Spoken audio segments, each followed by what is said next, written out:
मुमरा में यौम जमहूरिया के मौके पर एनसीपी की जानिब से मुफ्त हार्ट चेकअप और उसके इलाज का कैंप लगाया गया है।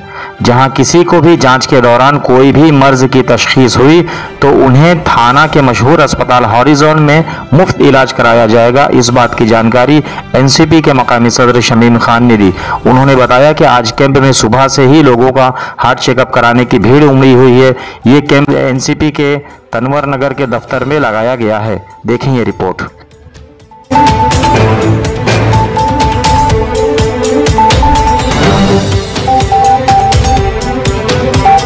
सवेरा न्यूज़ नेटवर्क को लाइक करें, सब्सक्राइब करें और बेल आइकन दबाना ना भूलें। शमीम भाई, ये क्या कैंप लगा है आपके ऑफिस पे? ये किस किस्म की भीड़ है, क्या हो रहा है यहाँ पे? सर, आपके माध्यम से हम ये मुमरा कौसा की आवाम से अपील करते हैं कि आज 26 जनवरी गणतंत्र दिवस का दिन है।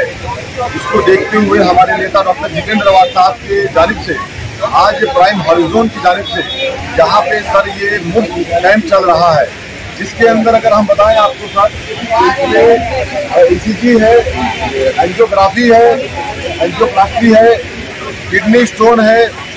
इस तरीके की जो आपको परेशानियां हैं हेल्थ को लेकर के, आपके हार्ट के ताल्लुक से है, तो प्राइम हॉरिजॉन की तरफ से अगर अल्लाह ना करे अगर कहीं ब्लॉकेज निकलता है, आपको कोई दिक्कत निकलती है हार्ट को लेकर के, तो आपका मुफ्त ट्रीटमेंट किया जाएगा। हम आपके माध्यम से अपील करते हैं कि आवाम से, मुमरा कौसा की आवाम से, कि आपको ये वक्त राष्ट्रवादी कांग्रेस पार्टी तनवर नगर ऑफिस एसपी गेट के बाजू में यहाँ पे ये कैंप स्टार्ट है। आप शाम 6 बजे तक चलेगा। आप जल्द से जल्द आकर के इसका फायदा उठाएं।